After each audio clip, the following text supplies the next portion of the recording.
What's up, everyone, and welcome back to Cinematic Reviews. I, of course, am your host, Chris, and this is a show about all things movies and TV.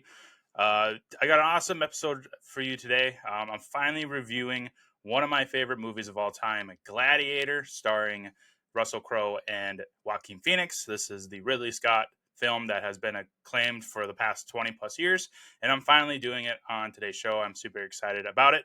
It's definitely in my top five. It might even be my top three. But it's one of the most critically acclaimed films of all time, and I'm excited to finally review it on the show today.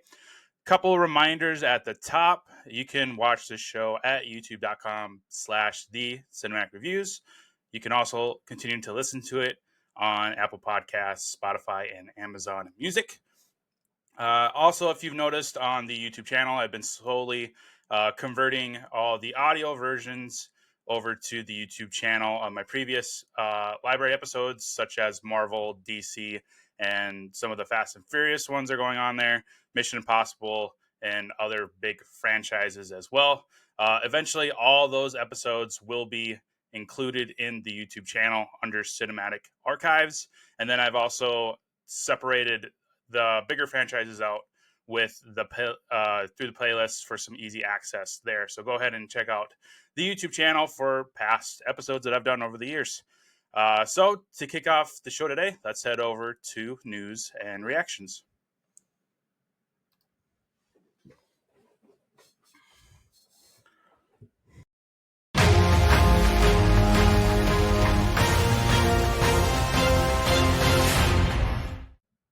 So on today's episode, I wanted to go over a couple of headlines that hit the Hollywood sphere this past couple weeks, along with giving my reaction to the Snow White film, which has been a box office bomb. Surprise, surprise. But I'll be giving my reaction to that since I finally saw that film this past week. But the first headline I wanted to go over was we got the title for the next Tom Holland Spider-Man film, and that is going to be called Spider-Man Brand New Day. That's all we really know as far as confirmed is the title and the date, which will be next summer in July, I believe. Various rumors have been coming out since this title was released, such as Harry Osborn and Mary J. Watson are rumored to be joining the cast, along with Peter Parker. And then Mr. Negative is also rumored to be the villain of this next installment of the Spider-Man section of the MCU. If Mr. Negative is the confirmed villain, that would be really awesome. I've been playing the Insomniac Spider-Man video games lately, and he's tremendous in there. If they can somehow incorporate that version of Mr. Negative into the movie, I think that'd be really, really awesome for not only just the MCU as a whole, but specifically the Spider-Man part of Marvel. Then with Harry Osborn comes the rumors of Norman Osborn, aka Green Goblin. There's also been rumors that maybe Ned will finally turn into Hobgoblin, which he does in the Ultimate comic books. But there's a lot of unknowns right now. But what we do know is that Tom Holland will be back as Spider-Man, and the title will be Spider-Man Brand New Day, and it'll be out next summer in 2026. Before I forget, one other big rumor was that Spider-Man will not be in Avengers Doomsday, and that'll be because this next installment of Spider-Man will be occurring during the events of Doomsday. I think that is almost but confirmed, but I don't want to confirm it here until we know for sure. But it sounds like Spider-Man will not be in the next Avengers film because of his newest film occurring at the same time. He'll most likely return in Secret Wars the following year, 2027. Some other headlines on the opposite end of the comic book world in DC. We have Bradley Cooper joining the cast of James Gunn's Superman film as Superman's birth father, Jor-El. We previously got Russell Crowe as Jor-El in Zack Snyder's Man of Steel. I'm very curious to see what Bradley Cooper brings to the character. I love Bradley Cooper. I've been a huge fan of his for many, many years. My favorite film of his of all time is, of course, Silver Linings Playbook, but he's been in other films like Limitless. He was Rocket in the Marvel Universe, which I love. So now he's kicking over to the DC world as Jor-El in Superman, which would be very exciting. Um, and then, unfortunately, probably the biggest news that I have today is the unfortunate passing of Val Kilmer. He, of course, if you were not aware, has been suffering through throat cancer. Um, if you've seen Top Gun Maverick, you notice that he pretty much lost his voice, and they had to do a lot of technical work to get him into that film. But he unfortunately passed a few weeks ago. Um, and it sucks, honestly.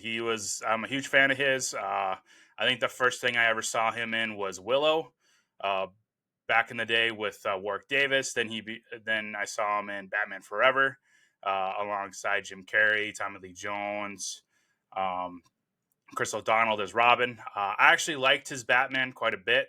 I think he was a pretty good Bruce Wayne as well. It was just the unfortunate Joel Schumacher effect. But I think it was actually one of the more successful Batman films. Probably it was much more successful than the George Clooney Batman and Robin film. Um, but yeah, Val Kilmer, he is just was an incredible actor. I finally got to watch his documentary that he did for Amazon. I've been watching some of his more recent films, like Top Gun Maverick. I rewatched, and then I watched Tombstone, Heat. He was just in a bunch of films. My favorite performance by him is gotta be either Tombstone as Doc or as Iceman in Top Gun. But he will be greatly missed. He joins with some of the other legends that have passed over the years. But yeah, let's give it up for Val Kilmer and everything he's brought to us and over the years, and he'll be greatly missed. So. And then finally, let's my reaction for today is the Snow White film, which is the most recent live action take of Disney. Now, everybody is pretty much bombing this movie on reviews and the Rotten Tomato scores, which I don't care about. Um, to be 100% honest with everybody listening to the show today, I actually kind of liked Snow White. I think Rachel Zegler did a pretty good job as Snow White in the film. Let me pull up the cast list of who else was in there.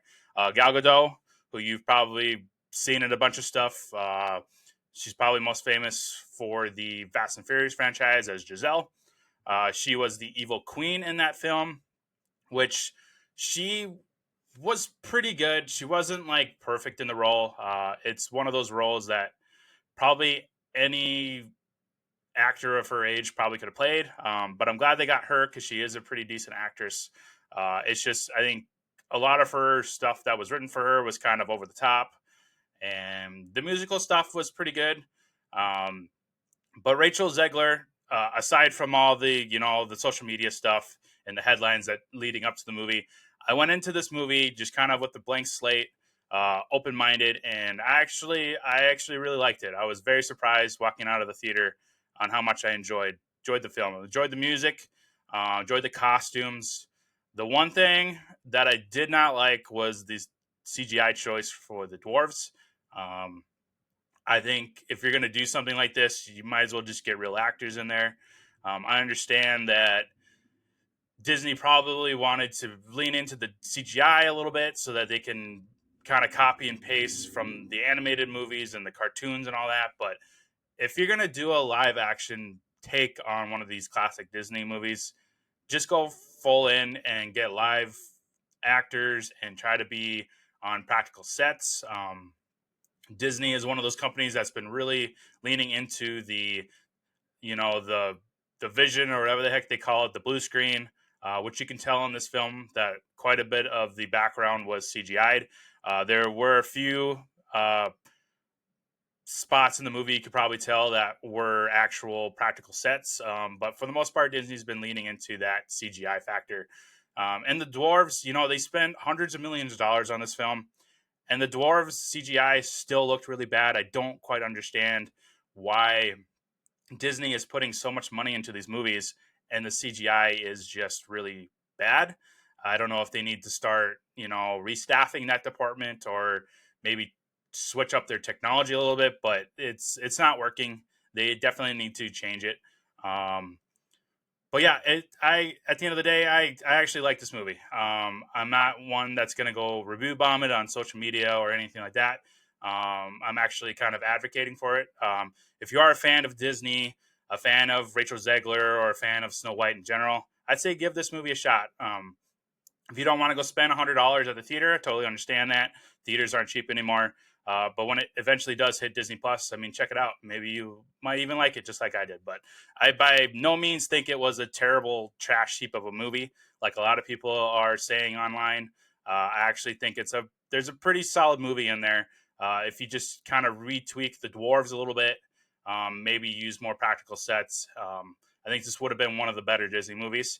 But the music saved it for me. I really like the musical notes in there. Rachel Zegler is actually a pretty good Snow White, I think. Um, but yeah, I think it's a really good movie, and I was very very surprised by how much I enjoyed it. So check out Snow White, either in the theaters or wait until it hits Disney Plus because eventually it'll be on there. So. Oh, that's all the news and reactions I have for you today. Let's switch over to today's featured film, Gladiator.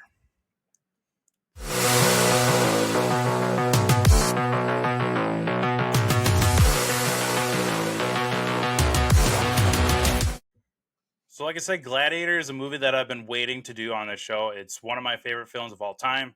Definitely in my top five. I think it might even be my top three. I think The Dark Knight, the Top Gun Maverick is up there, and then probably this one at number three. After that, it's probably The Wolf of Wall Street, and then maybe The Departed is probably up there at number five. But this one is definitely in the top five. It's one of the best films I've ever seen. It's got one of my favorite actors, Russell Crowe, in there. Joaquin Phoenix, I absolutely love in there. Ridley Scott's a great director. He's one of my top five favorite directors as well. And then it's got my favorite composer of all time, Hans Zimmer, just doing the Hans Zimmer thing, just rocking our pants off and just lighting the world on fire when he comes up with some kind of either theme song or song that needs to define a moment in a movie. He's just right on his game. This one and The Dark Knight are definitely my favorite scores that he has done over his long career. But Hans Zimmer for sure is the goat of composers for sure, and he makes this movie why it's so critically acclaimed, along with Ridley Scott's vision and of course the performances by Joaquin Phoenix and Russell Crowe. So this film came out back in 2000. I believe it was May 5th, 2000. It won. Let me check here. It won 5 Oscars, including Best Picture, Best Leading Actor for Russell Crowe, Best Sound, Best Effects. Unfortunately, Joaquin Phoenix was nominated for Supporting Actor, but did not win. I think that was a huge mistake. I think he should have taken home the Oscar for this role because this is my favorite role of his for sure in his career. Um, I love him and pretty much everything he's done, but this one for sure as Commodus, I think is going to be his defining role when people talk about Joaquin Phoenix. He's been doing the Joker movies lately. He's done other films with like PTA, with Inherent Vice, with The Master, with Signs. I think that was probably the second movie I saw of him after seeing Gladiator for the first time.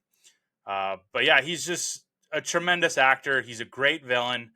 In my opinion, he's probably one of the great villains in movie history, right up there with Heath Ledger's Joker, and then probably like Anthony Hopkins' Hannibal. But he's definitely up there in the hierarchy of movie villains. He's just tremendous in this film as Caesar Commodus, or Emperor Commodus, I should say. So, kind of give a little backstory of the film. You've seen the film, of course, but I'll give a kind of a brief summary if by chance you haven't seen it.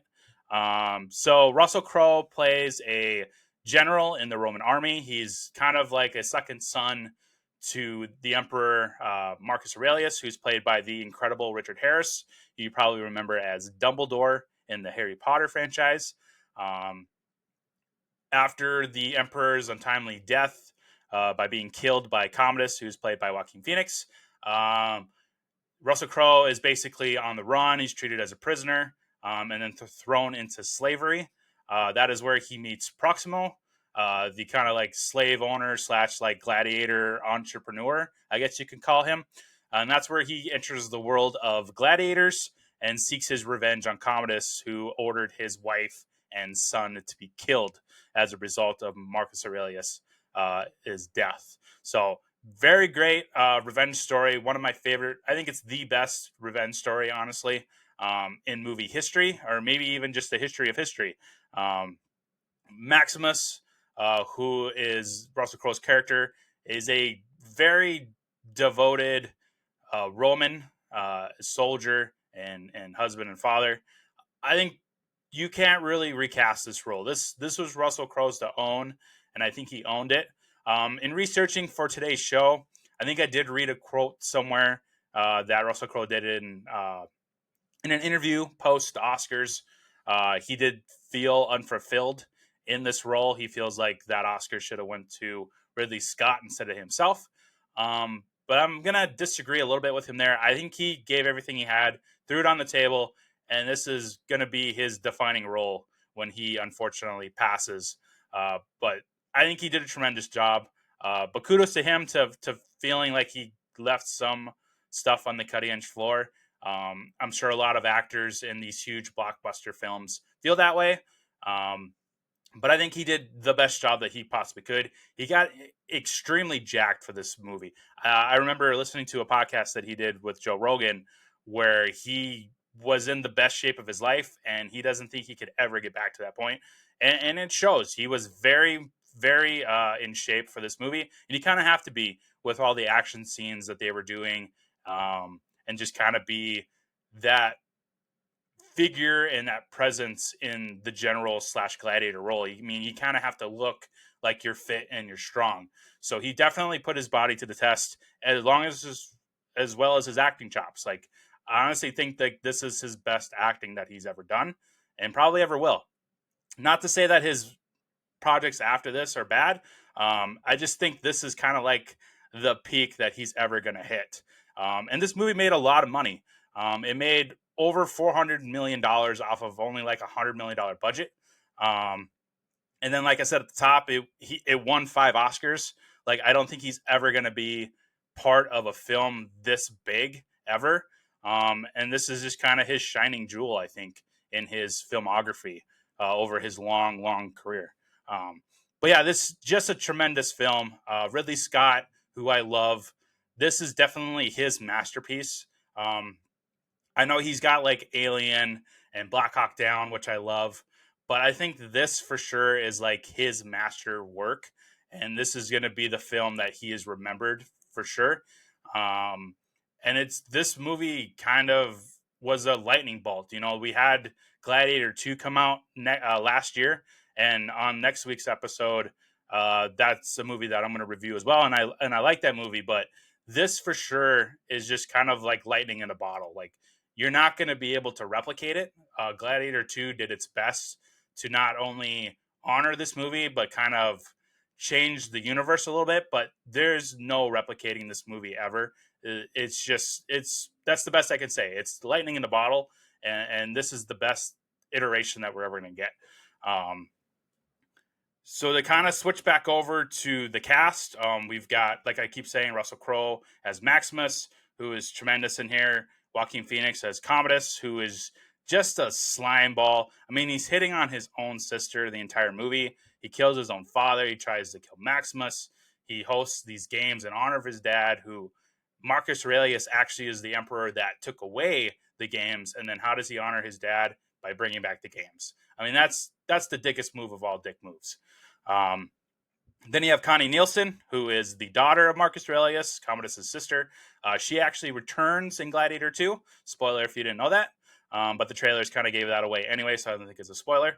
She's tremendous. I haven't seen too much of her work, but I do really like her. She was Wonder Woman's mother in the Zack Snyder's universe. But some other ones, like I said, Richard Harris as Marcus Aurelius, Jaimin Hansu, who I think is like a really underrated actor. He's been like hundreds of stuff. He was in Blood Diamond. Um, he's been in the Marvel universe a couple times. But then in here, he's here as I think it's Juba, who is a fellow slave slash gladiator to Russell Crowe. He's a fantastic actor, and I love him in this movie. Very, very strong presence. I think he's kind of like the audience talking to Maximus, I guess is the best way to put it. But he's terrific in here. Hans Zimmer with the score, fantastic. And then to get through what I think is what I remember most about this film, that's the quotes. The script and the dialogue in this film is fantastic. There are so many of them that I had to actually write them down. So I kind of gave my favorite top 10 list of quotes. Um, and I'll post this on social media along with some other rankings for the film. But my first one, Strength and Honor. I mean, that's like I think it's like the second line Maximus says in the entire movie, and it basically echoes through the entire movie. Strength and Honor.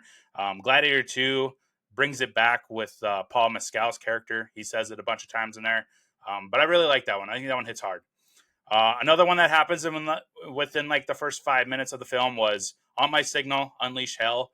That's like one of the most badass battle cries you could have ever in war.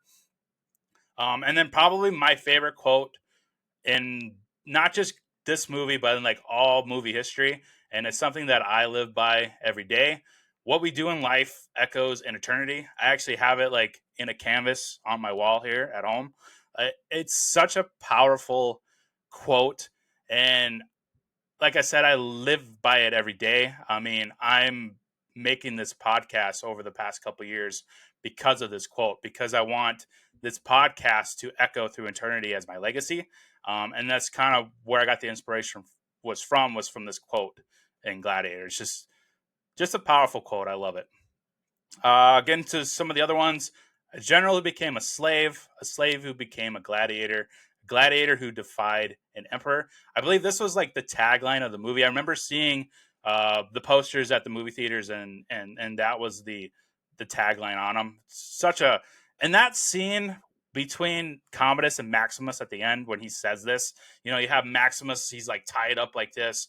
Commodus stabs him in the side, and he's bleeding out, and he's just like this cocky little shit talking to Maximus because he's chained him up, and he says this line. It's pretty powerful. You have the crowd cheering in the background up top while they're below the Coliseum. It's really cool. Love that moment. And then I think this line actually comes after that big quote.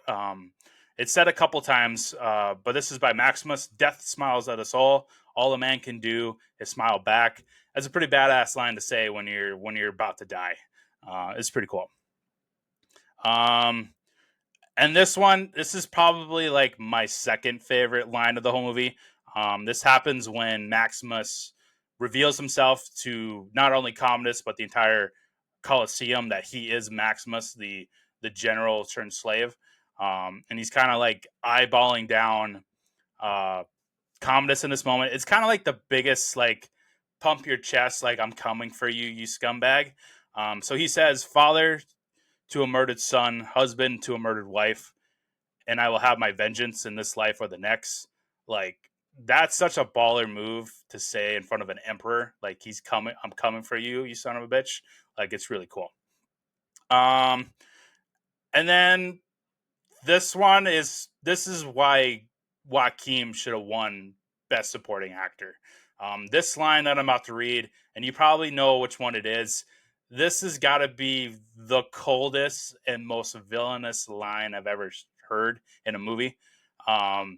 So Joaquin kind of eyeballs Maximus down, and he goes, "They say your son squealed like a girl when they nailed him to the cross, and your wife moaned like a whore when they ravished her again and again and again." Like, is that not the most villainous line to say in front of our main character. Like this, that is why Joaquin is like one of the greats and will go down in history as one of the great villains as Commodus. Like that is such a harsh and cold line to say to the hero of the story. It's freaking incredible. And his delivery at the very end where he's going again and he pauses and again and he pauses and again. It's so villainous. I love Joaquin in this movie. A couple other quotes. Time for honoring yourself will soon be at an end, Your Highness, which is Maximus's response to that cold line that I just read before. And then this one from Marcus Aurelius, who Maximus repeats over and over again. There was a dream that was Rome, which is kind of I guess, the overall theme that they were trying to go for in this one. Um, but I think the real theme of this movie, at least to me, was what we do in life echoes in eternity, because it echoed what Maximus did in this first film, literally echoes into Gladiator 2 with Paul Mescal's character. So just some terrific dialogue in this film. I absolutely love it. Uh, I've talked about Hans Zimmer's score. I can never remember the song at the very end when Maximus is dying, but that is by far my favorite song at the end, where you get the little harmony at the end, and we have Maximus like visualizing this wheat field and seeing his family and opening the door. I just absolutely love that song. It's my favorite song ever in a movie, and it was from Hans Zimmer. It's so fantastic. Um, Last thing I kind of want to mention is the action sequences. Um, I love all the Gladiator stuff in here. You get that one battle where he's fighting Titus, the undefeated Gladiator champion, with the tigers, and you get the one part where the tiger's like literally on Russell Crowe, and he's like fighting this thing off him, and he stabs a couple tigers. Um, we get some of the battle sequences at the very beginning of the movie are pretty bloody, with the catapults and the fire and the arrows, and Maximus just kind of owning the Germans.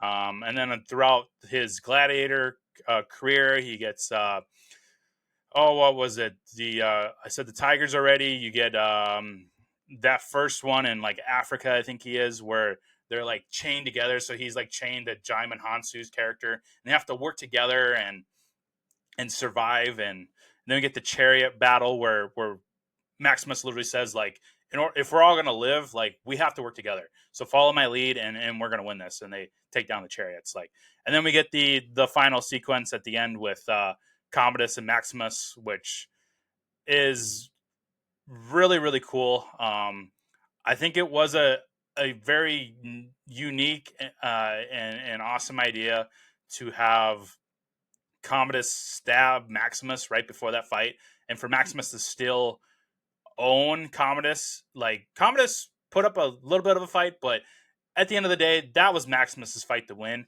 Even with getting stabbed in like the armpit or whatever he got, he still owned Commodus, and it just shows that how determined and set on his mission Maximus was, that even a shot to the armpit isn't going to stop him from killing this guy that killed his family. Like these action sequences are so cool, and they try to replicate some of these in the sequel, and I'll talk about those action sequences and in next week's episode, like the water and the boat stuff, which they actually did in the Coliseum. You know, they flooded the Coliseum and they had actual ships in there with people fighting, which I think was a really cool idea that Ridley Scott brought to the sequel. But this movie for sure, it just hits on every point. The score, the cast, the dialogue, the action sequences. It's just a beautiful, beautiful film, and I'm gonna watch it, 20 to 100 times in the future. Yeah, just absolutely, absolutely love this film. So check out The Gladiator if you haven't seen it. If you have, go ahead and watch it again, because it's just a fantastic film. So to end the episode today, we're gonna go over my top 5 Ridley Scott films.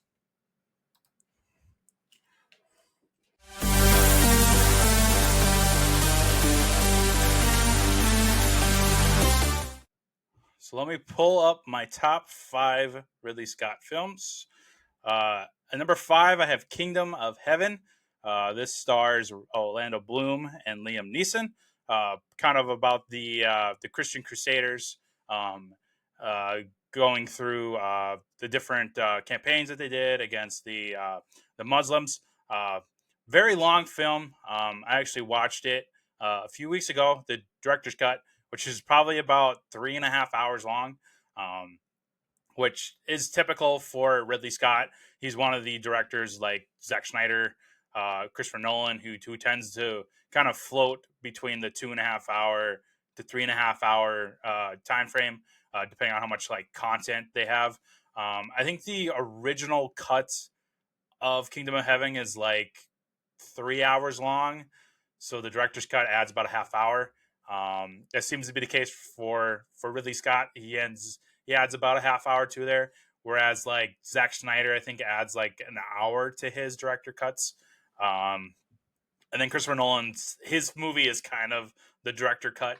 So it's like Oppenheimer was a 3 hour movie. I don't think. I think in that case, he probably had about a half hour to 40 minutes of Oppenheimer. But there, most of Nolan's films are pretty much the director's cut. That's why they're so lengthy. Um, but Kingdom of Heaven is really good. I really like it, even though it's quite a commitment to watch it. But it's fantastic. The action is really good.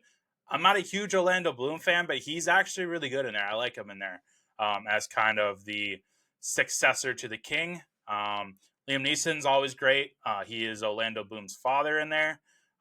Edward Norton actually plays the King, even though his face is covered the entire time, and you don't really notice it's him until you like either read it online that he's playing that character, or you kind of, if you know Edward Norton enough and you recognize his voice. But I always forget that he plays the King in there. But he's really good, even though his face is covered up, and he doesn't have a whole lot of screen time either. But he's in quite a bit of the important scenes, and Edward Norton is really good in there. So definitely check out Kingdom of Heaven if you haven't seen it yet. But remember, like I said, it's quite a commitment. It's about 3.5 hours if you watch the director's cut, and I think it's about 3 hours uh, if you just watch the standard cut. But I recommend the director's cut, especially when it comes to someone like Ridley Scott and Zack Snyder and Christopher Nolan. They tend to, when the studio asks them to cut down their movies, they tend to um, miss a lot of really cool stuff in there. Like Gladiator is another one that I'll watch the director's cut over the standard, even though in that case the standard one is still really really good. I just like watching director's cuts for movies. That's just how I am. I like to see the entirety of the director's vision. So, and number 4, Black Hawk Down. Absolutely love this film. This was actually in contention for number 3, but I ultimately went with number 4 on this list. Just a banger cast. Like Ewan McGregor's in there, Tom Hardy's in there, Orlando Bloom is in there again for a brief moment. But this is kind of led by Josh Hartnett, Jason Isaac, who I absolutely love. If you don't know who he is, he played famously Lucius Malfoy in the Harry Potter series. He also voiced the Inquisitor in the Star Wars Rebels show. But he's probably best known for Lucius Malfoy in the Harry Potter series. I'm sure I'm missing a bunch of other casts in there. Eric Bana's in there. But it's one of my favorite war movies. I think Saving Private Ryan beats this one, but I think Black Hawk Down slides into number 2 for me. Fantastic film about um, the U.S. Army's experience in Somalia, dealing with the warlords over there, and protecting the people in that region that the movie centers around. If you haven't seen it, definitely check it out. If you are a military movie fan, you've probably seen it, but by chance you haven't, definitely watch it. It's one of the best military movies made for sure. Number 3 is Alien. Absolutely love the Alien franchise. I previously did Alien Romulus on the show back when that came out, so go ahead and check that episode. That episode is one of the episodes that I have on YouTube right now. And then I'm planning on doing more of the Alien franchise down the road. Like Aliens is probably my favorite in the franchise. I know a lot of people hate Alien versus Predator, but I really want to do it on the show just because that was honestly like my introduction to the Alien and Predator franchise was watching Alien versus Predator before any of them. Once I watched that movie and when that came out, I went back and discovered Alien, Aliens, and all those other ones. So my experience with the Alien franchise is probably abnormal to a lot of movie fans and movie reviewers out there, but that was honestly my introduction to the Alien and Predator franchise was Alien versus Predator. So I really kind of want to do that, review that movie on the show. So that'll be coming uh, way down the road. Like there's other projects I'd rather do first, but eventually I want to hit that one because that was my introduction to the whole Alien universe. But I really like the Alien. I put it at number 3 on this list instead of 4 because it's kind of, I think it's considered Ridley Scott's like staple project. Even though I think Gladiator is his best one, and then the movie that I have in number 2 is better than Alien. Um, but it didn't feel right to put Alien that far down on the list because it's such a huge staple in Scott's filmography. So I kind of gave it 3 as an honor to Ridley Scott. Um, Not to say it's not great. I would honestly probably would put on Black Hawk Down before Alien, um, but Alien is still a really good movie, and that's why I ultimately put it at number 3 was just to kind of pay respect to Ridley Scott because I think that's going to be the movie that was like a defining moment in his career. And then when he does Gladiator, I think that's like the peak of it for sure. Number 2 is The Martian. Um, I think this movie, and I have to look up, but I don't. This movie should have won an Oscar for Best Picture. I don't even think it was. I think it was nominated, maybe, um, but it didn't win, from what I understand. I could be wrong. Let me look it up here. Okay, so it was nominated for 7. Oh, it was nominated for Best Picture, but did not win, um, which I think is a shame. This probably should have won Best Picture. Let me see what year this was. 2015. Yeah, it should have won Best Picture. I absolutely love this movie. This is one of the movies on the list that I'm going to be doing for sure for the show. Um, Matt Damon is incredible. He probably should have won Best Actor for this. Let me double check to see if he didn't win. I'm so bad at remembering all these Oscars because I don't really care too much about the Oscars anymore, but I still like to recognize people that have won it. Let me look here. Leading. Nope, he was nominated, but he didn't win. Yeah, I think he should have won that as well. Um, Incredible movie. Uh, Probably my favorite space movie. Second favorite Ridley Scott movie, of course, behind Gladiator. Um, Stellar cast again: Sean Bean, um, Jeff Daniels, Kate Mara, Jessica Chastain, Sebastian Stan, Michael Pena, uh, Donald Glover. Like it's such an incredible cast, and it all centers around Matt Damon's Mark Watney character. It's based on a book, I believe. Um, but Matt Damon he's such a blast in there. He jokes around. He's super smart. He's serious when he needs to be, but it's just so fun to watch. My sister actually really loves this film, and she calls it. Um, oh, what does she call it? She has a nickname for it. I think she calls it like the potato poop movie or something like that.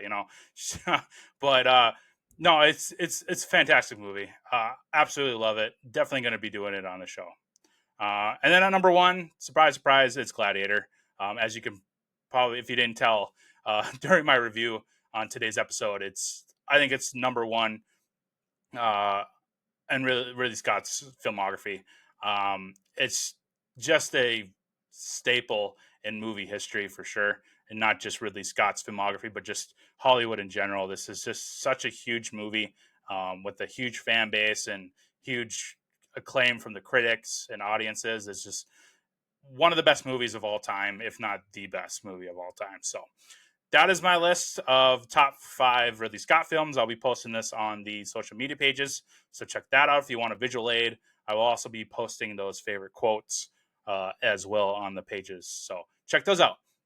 And on that note, remember to follow the show on X, Facebook, and Instagram. It helps out the show if you subscribe and follow to all that. As well as the YouTube channel. Subscribe to that and follow that and help support it. It helps a lot. Um, Also, feel free to comment on the social media pages or this video your favorite Ridley Scott film or your favorite moment from the Gladiator film. Just feel free to share your ideas on the film because it's such a huge film that has kind of spanned through different generations of movie watchers. So that'll do it for today's show. Next time, I will be reviewing Gladiator 2 in this little mini series of the Gladiator universe. So until next time, we'll see you all later.